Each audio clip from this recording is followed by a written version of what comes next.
Pemirsa, aksi ugal-ugalan sopir truk syarat muatan kayu di Lumajang, Jawa Timur viral di media sosial. Ya, sopir truk sengaja melakukan aksi berbahaya tersebut, pemirsa, demi sebuah konten belaka di media sosial. Kok soleh ini sih?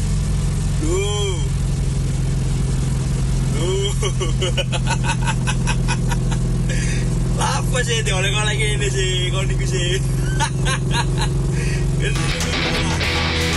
Video aksi ugal-ugalan sopir truk bermuatan kayu di Jalan Raya Sumber Suko, Lumajang, Jawa Timur viral setelah salah seorang pengendara yang melaju di belakang truk mengunggahnya di media sosial. Truk sengaja melaju oleng dengan kecepatan tinggi hingga nyaris terguling.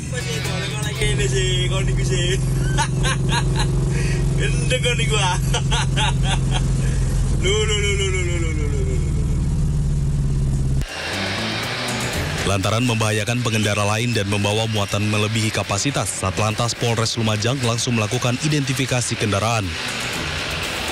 Meski sopir truk kabur, namun polisi mengamankan pemilik dan armada truk yang digunakan. Aksi ugal-ugalan tersebut dilakukan sopir truk demi konten di media sosial. Jadi kejadian ini demi sebuah konten sampai melalaikan keselamatan. Jadi dari kejadian ini saya selaku owner memohon maaf untuk semua masyarakat yang sudah melihat konten video viralnya Santri OI. Saya minta maaf yang sebesar-besarnya. Kemarin ada video viral yang truk oleng sehingga kita lakukan pelacakan sehingga kita temukan untuk kendaraan, tetapi untuk supirnya sudah tidak ada.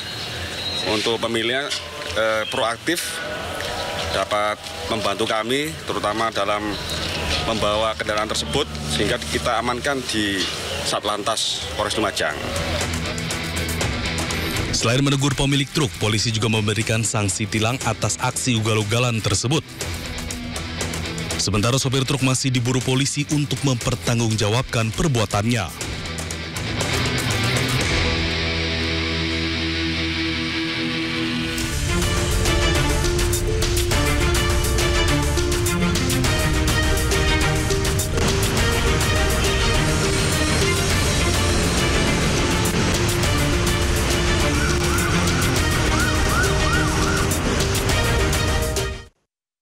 Ya, pemirsa, selanjutnya kami akan ajak Anda mengetahui pantauan lalu lintas hari ini di sejumlah wilayah melalui pantauan CCTV Korlantas Polri. Dan kita sudah tergabung dengan Brigadir Treslinda di studio NTMC Polri. Ya, selamat pagi Brigadir Treslinda. Bagaimana pantauan arus lalu lintas di sejumlah titik di wilayah Indonesia melalui pantauan CCTV saat ini?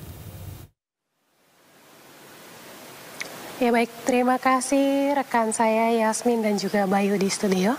Pemirsa, untuk melihat kondisi arus lalu lintas terkini selepas long weekend, di aktivitas pertama saya akan mengajak Anda untuk melihat dari kawasan yang pertama, Sleepy Palmyra, Jakarta Barat. Dari pantauan CCTV kami, arus lalu lintas di kawasan ini mengalami peningkatan volume kendaraan, terkhusus kendaraan dari Semanggi yang akan mengarah ke Grogol. Hal ini bisa kita lihat antrian kendaraan mencapai 200 meter ke belakang. Dan di kawasan ini juga masih ada pengendara roda 2 yang menggunakan jalur busway. Untuk itu kami himbau bagi pengendara roda 2 untuk menggunakan jalur sesuai dengan ketentuan. Untuk tol dalam kota Cawang Grogol saat ini dalam keadaan ramai dan lancar. Kita tinggalkan Sleepy Palmyra, Jakarta Barat. Selanjutnya kita beralih ke kawasan JPO Telkom, Jakarta Selatan. Pada umumnya arus lalu lintas di kawasan ini masih terlihat ramai dan lancar, baik itu dari pancoran yang akan mengarah ke Semanggi maupun di arah sebaliknya. Tentunya kami harapkan Anda untuk menjaga batas kecepatan dan juga jaga jarak aman kendaraan Anda. Dan pemirsa, selanjutnya kita pantau dari exit tol Bekasi Barat. Arus lalu lintas dari gerbang tol Bekasi Barat yang akan menuju ke Pekayon dan juga Kalimalang saat ini dalam keadaan ramai dan lancar. Dan perlambatan kecepatan kendaraan sesekali terjadi di antrian kendaraan. Maksud kami di antrian traffic light untuk kendaraan yang akan mengarah ke arah Jalan Ahmad Yani dan juga yang akan mengarah ke gerbang tol Bekasi Barat. Tentunya antisipasi dengan aktivitas masyarakat di kawasan ini, mengingat kawasan ini ramai akan aktivitas masyarakat pada pusat-pusat perbelanjaan. Dan pemirsa, yang terakhir kita pantau dari Pos Pol Ciawi, Jawa Barat. Selepas long weekend, arus lalu lintas di kawasan ini sudah mulai kembali normal, di mana kecepatan kendaraan di kawasan ini terjadi perlambatan hanya pada antrian di traffic light. Memang kawasan ini juga merupakan kawasan terdapat terminal, sehingga ada perlambatan kecepatan kendaraan di sana. Untuk itu kami harapkan Anda untuk berhati-hati. Arus lalu lintas yang akan mengarah ke Karingin maupun Tajur juga dalam keadaan ramai dan lancar. Dan kami juga menginformasikan data dari SMS Korlantas Polri, dalam kurun waktu 1x24 jam angka kecelakaan lalu lintas yang terjadi sebanyak 182 kasus laka lantas dengan rincian 24 orang meninggal dunia, 20 orang luka berat dan 228 orang luka ringan. Dari data tersebut 63,4% terjadi pada waktu siang hari. Dan kami juga terus mensosialisasikan terkait dengan penegakan hukum pada kendaraan overload overdimensi. Sosialisasi ini akan berakhir pada tanggal 30 Juni. Selepas itu kami akan melakukan penegakan hukum. Untuk itu kami harapkan bagi pengguna kendaraan angkutan barang maupun jasa penyedia jasa layanan untuk menggunakan kendaraan angkutan barang sesuai dengan KIR dan juga karoseri, sehingga hal ini juga membantu kami dalam pelaksanaan penegakan hukum maupun dalam penertiban menuju zero overload overdimensi.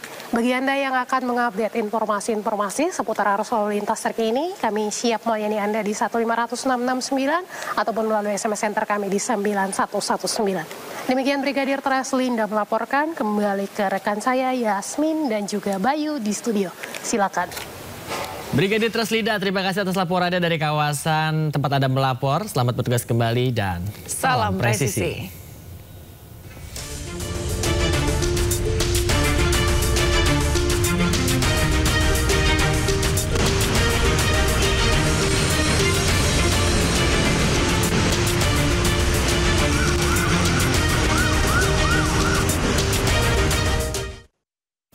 Pemirsa, polemik aktivitas pertambangan nikel di Raja Ampat, Papua Barat Daya masih bergulir. Pemerintah telah menghentikan sementara operasi tambang nikel dari PT GAK Nikel di Raja Ampat sembari diberlakukan verifikasi dari Kementerian SDM.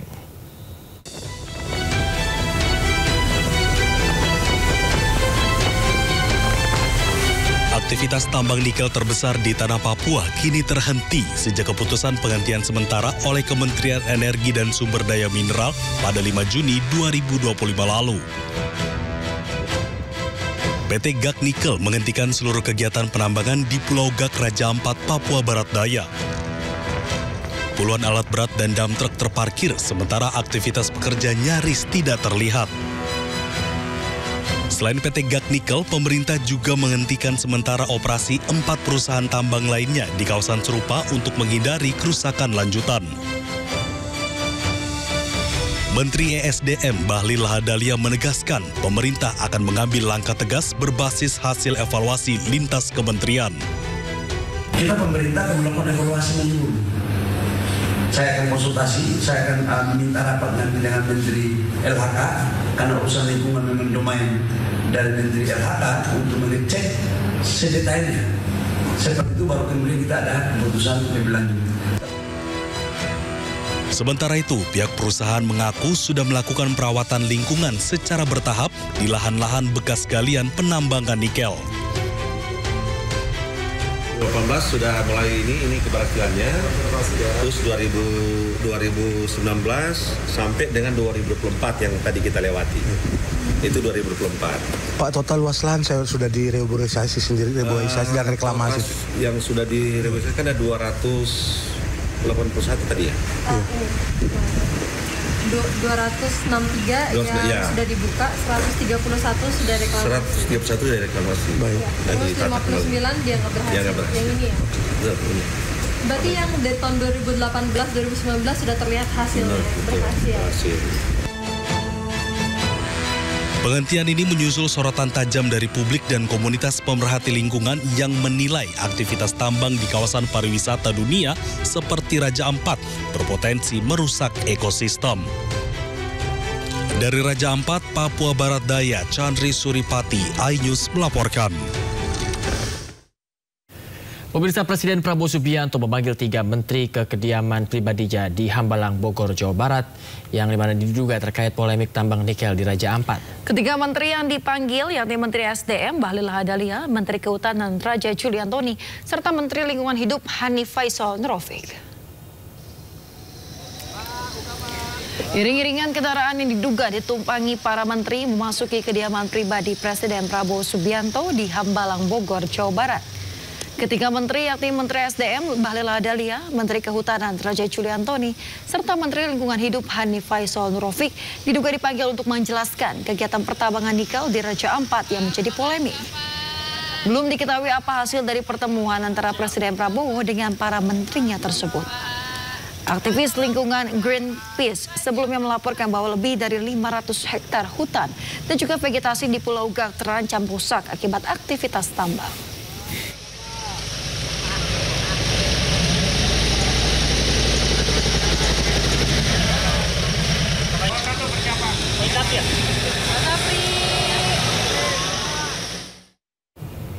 Menteri Lingkungan Hidup angkat suara mengenai indikasi kerusakan lingkungan akibat aktivitas pertambangan nikel di Raja Ampat.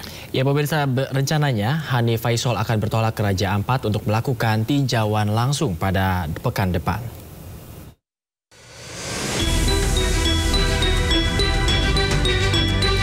Gerakan tagar Save Raja Ampat tengah menggema di media sosial beberapa waktu kebelakang.